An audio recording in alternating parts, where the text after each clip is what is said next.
Ni kukaribisha kwenye chaneli hii, lakini pia kwenye madhabahu haya ya Niko Ambaye Niko. Mungu amenipa neema tujifunze, na leo nataka nikufundishe siri za kushinda vita ya rohoni, siri kubwa ya kushinda vita ya rohoni.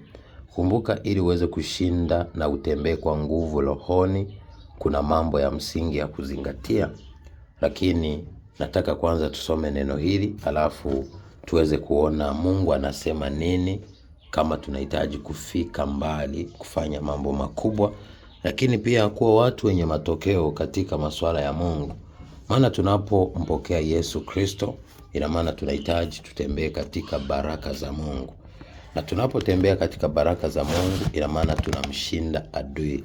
Na tunapomshinda adui, ina maana anakuwa hana mamlaka tena ya kuweza kutesa maisha yetu. Ukisoma Wakorintho wa pili sura ya 10 mstari wa 3 mpaka wa 6, maandiko yanasema, maana ingawa tunaenenda katika mwili, lakini hatufanyi vita kwa jinsi ya mwili. Angalia, anasema maana ingawa tunaenenda katika mwili, yani wanadamu wote tupo kimwili kabisa. Mtu akikuona hapo ni mwili complete, macho, masikio, pua, miguu, midomo, kila kitu, ina maana unatembea kama mwilini au uko mwilini. Lakini anaendelea kusema anakuambiaje? Lakini hatufanyi vita kwa jinsi ya mwili. Kwa hiyo hauwezi ukapiga vita ya kiroho kwa jinsi ya mwili. Kuna watu leo, kuna namna wanaomba au kuna namna wanafanya vitu vya mwilini, wanahisi ndio hivyo vitakavyowapa matokeo. Lakini kuna vita ya rohoni ambayo unatakiwa kuifanya. Anakuambia maana ingawa tunaenenda katika mwili, lakini hatufanyi vita kwa jinsi ya mwili. Mstari wa 4 anasema, maana silaha za vita vyetu si za mwili, bali zina uwezo katika Mungu hata kuangusha ngome. Yani hata ngome kubwa.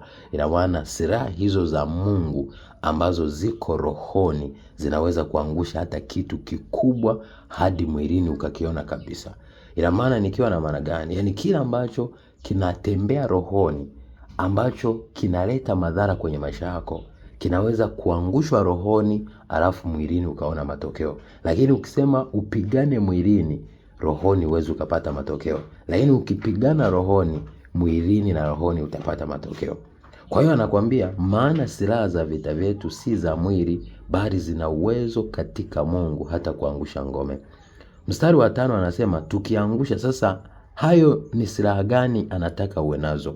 Silaha ya kwanza anakuambia tukiangusha mawazo na kila kitu kilichojiinua juu ya elimu ya Mungu. Hicho ni kitu cha kwanza, kwamba lazima tuwe tayari kuangusha mawazo mabaya, fikra mbaya, hisia mbaya ambazo zinaweza kutupeleka kuwa na mawazo pinzani juu ya elimu ya Mungu, kuwa na mawazo pinzani juu ya maarifa ya kimungu. Kumbuka kuna watu wanasoma labda neno alafu wanapuuza au wanaanza kujaji, hivi kweli hichi kitu kinawezekana?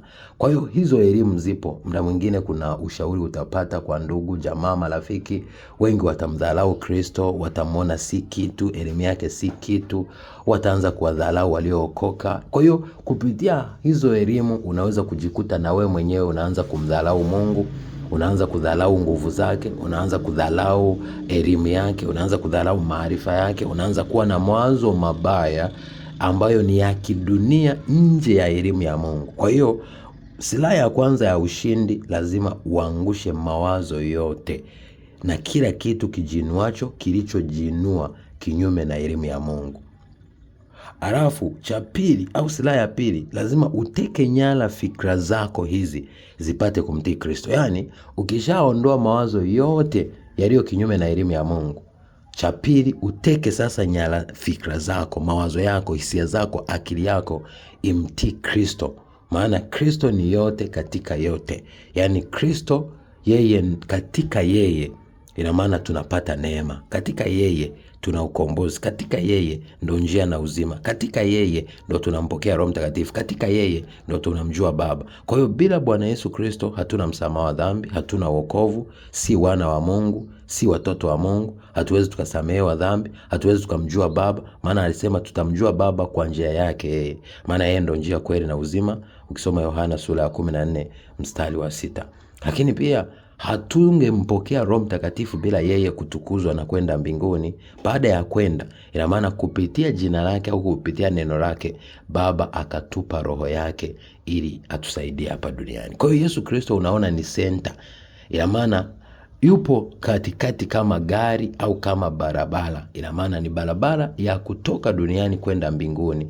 Ina maana hapa duniani tunahitaji muhuri ambaye ni Roho Mtakatifu. Tukiwa naye, ina maana tutaweza kuendea njia ya Yesu Kristo na tutaweza kufika tunako kwenda mbinguni kwa Baba. Kwa hiyo Kristo Yesu tunamhitaji, na kama haumpendi, haumjui, hamuhitaji, haumfahamu, hauna maarifa yake, haujateka nyara fikra zako na mawazo yako, zimtii, yani zitii neno lake na kufuata linavyosema. Sasa kusema kumtii Kristo sio kutii mwili, labda unasema kwamba kuna umbo litakuja pale. Kumtii Kristo ni kuwa tayari kutii neno lake na ukaongozwa na Roho Mtakatifu. Yani kutii kila neno analolitamka likakubadilisha na ukatembea kwa matendo ya yale maneno, alafu ukiongozwa na Roho Mtakatifu, yani roho ya yale maneno, au yale maneno ni roho. Kwa hiyo roho ndani ya yale maneno itaanza kukuongoza, kukupeleka kwenye njia sahihi, itakuonya, itakufundisha, itakuelekeza. Kwa hiyo huyo ndiye Roho Mtakatifu. Kwa hiyo ni lazima ujitahidi uteke nyara fikra zako na mawazo yako. Hiyo ni silaha ya pili. Silaha ya tatu ambayo itaweza kukusaidia ni kuangusha au kupatiliza maasi yote. Nikiwa na maana gani? Maasi ni dhambi. Maasi ni maovu. Maasi ni kwenda kinyume na utii kwa Mungu. Kwa hiyo utii ni jibu la kukwepa maasi. Hiyo ni silaha ya tatu nakwambia. Silaha ya tatu nimesema lazima upatilize maasi yote, yani uache dhambi zote, uache maovu yako. Ukishaacha maovu sasa, 4 na mwisho, ni lazima uwe tayari kutii kwa utimilifu mkamilifu kwa Mungu. Yani utii completely kwa Mungu. Ukubali kutii sauti yake, ukubali kuenenda katika misingi yake, ukubali kuenenda katika njia yake, ukubali kuenenda katika kile anachokihitaji. Na ukiweza kufanya haya, ina maana hizi ni silaha zitakazoweza kukufanya ushinde rohoni na adui hataweza kukuweza. Nimekuambia cha kwanza, lazima ujitahidi kuangusha mawazo mabaya na kile chochote kilichojiinua kinyume na maarifa ya Mungu, yani upotofu wowote unaoweza kukuletea mawazo mabaya ya kudharau elimu ya Mungu au maarifa ya kimungu au maandiko matakatifu. Lakini cha pili, teka nyara mawazo yako na fikra zako, zimtii Bwana Yesu Kristo, maana Kristo ni yote katika yote. Lakini tatu, lazima uwe tayari kupatiliza maasi, yani uache maasi, uache dhambi, uache maovu. Lakini 4 na mwisho, uwe tayari kutii kwa utimilifu kwa Mungu kwa mambo yote, yani umtii. Maana maandiko anasema utii ni bora kuliko hata sadaka, utii ni bora kuliko dhabihu. Haya ni mambo nimekufundisha, ukiweza kuyazingatia, hii ni silaha ya kiroho ambayo ina nguvu katika Mungu hata kuangusha ngome. Kwa hiyo usienende kimwili kupambana na maadui. Wengine maadui wanapoongezeka tunaanza kuwachukia, tunaanza kuwanenea mabaya, tunaanza kuwazia mabaya, lakini haitokusaidia. Wewe pigana kwa namna hii ambayo nimekufundisha. Alafu pia somo linalofuata na kufundisha pia silaha nyingine utakazoziongezea ambazo zinatoka kwenye kitabu cha Waefeso sura ya 6 mstari wa 18 wa 10 mpaka 20. Ndipo utaweza kupata silaha nyingine zaidi na Mungu atakubariki sana. Nawapenda. God bless you. Be a shining star in Jesus name. Shalom.